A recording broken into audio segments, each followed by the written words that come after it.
लाओगे फुलझड़ी को असी जिंदा रहे तो हम भी देखेंगे उस घड़ी को। अगर अल्लाह ने चाहा तो हम उस दिन भी आएंगे, बधाई हमने गाई है तो हम सेहरा भी गाएंगे। अगर अल्लाह ने चाहा तो हम सेहरा भी गाएंगे, बधाई हमने गाई है तो हम सेहरा भी गाएंगे। चांद सूरज आएंगे नीचे, दुल्हा दुल्हन के आगे पीछे फूल बरसाएंगे। आएगा सब खुशी का, आएगा सब खुशी का, हंसता हुआ जमाना है काम आदमी का। बोलने के लिए मास्टर साहब काफी है, प्रोफेसर साहब।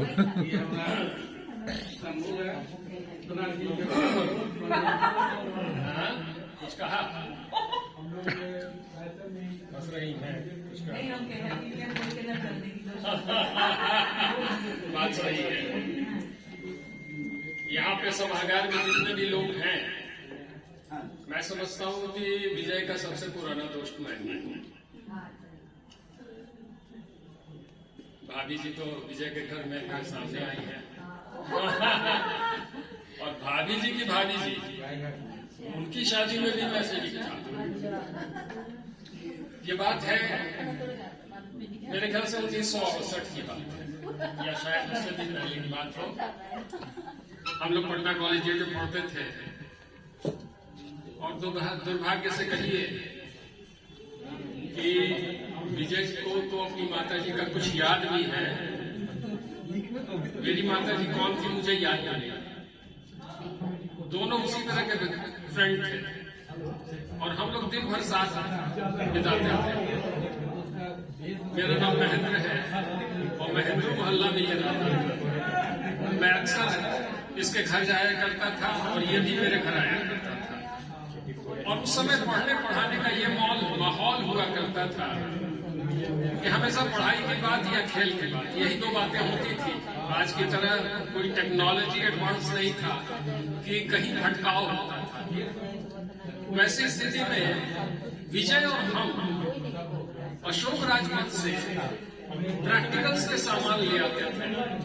लैब में जो प्रैक्टिकल्स, ऑक्सीजन कैसे बनता है, कार्बन डाइऑक्साइड कैसे बनता है, ये सारे एपरेटस खरीद के लाते थे और अपने कमरे में खुद ही हम लोग एक्सपेरिमेंट करते थे। हाइड्रोजन और कार्बन डाइऑक्साइड, ये सारी चीजें बनाया करते थे और उससे बहुत खुश हुआ करते थे।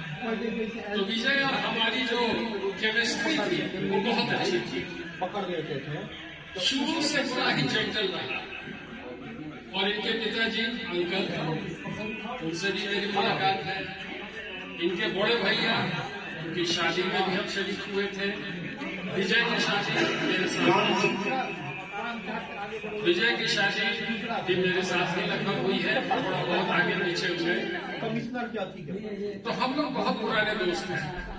लेकिन एक बात है, अंदर से बहुत ही बहादुर लगता था। मुझे याद है कि मैं दूसरे स्ट्रीम में चला गया। मैं कॉमर्स एंड मैनेजमेंट की तरफ पटना कॉलेज में चला गया और विजय इंजीनियरिंग करने चला गया।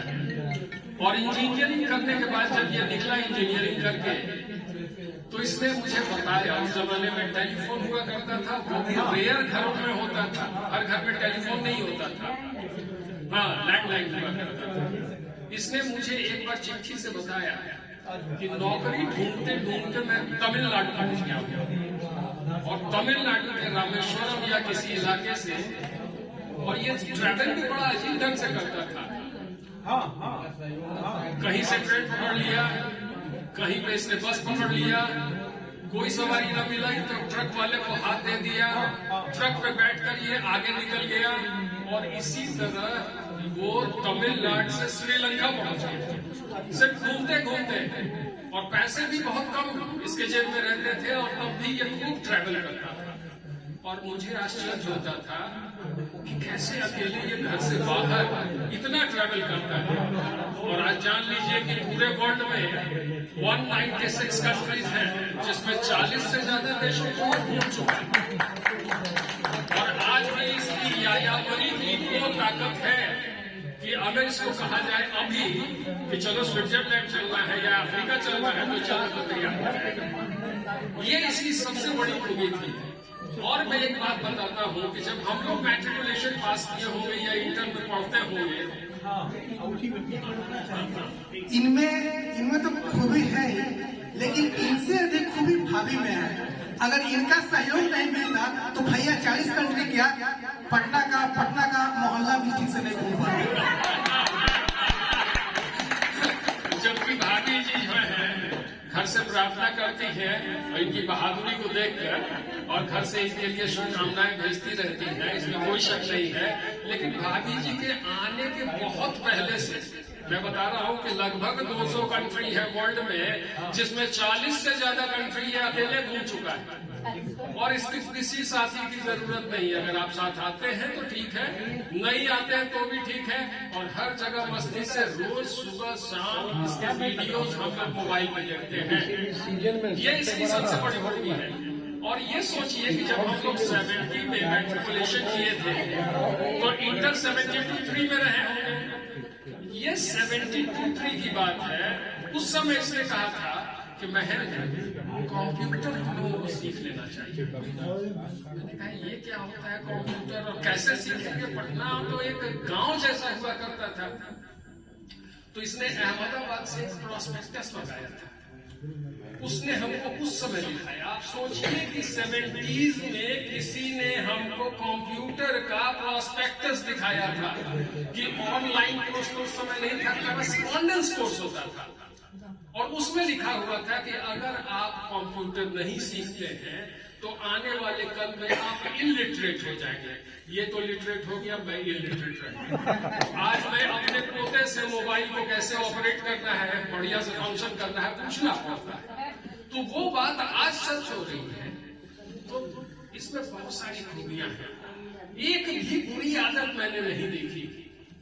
एक भी बुरी आदत, कभी इसको पान खाते नहीं देखा, कभी इसको सिगरेट पीते नहीं देखा, कभी इसको अनाप शनाप गप करते नहीं देखा, कभी इधर उधर फालतू किसी झुंड में बैठे हुए नहीं देखा। ये हमेशा अच्छे ही काम में लगा रहा। तो ये चूंकि मैं इसका सबसे पुराना दोस्त हूं इस सभागार में, तो मैंने थोड़ा सा परिचय देना जरूरी समझा। हीरा को जहरी पहचानता है। हीरा को जहर जौहरी महल प्रताप की जय हो।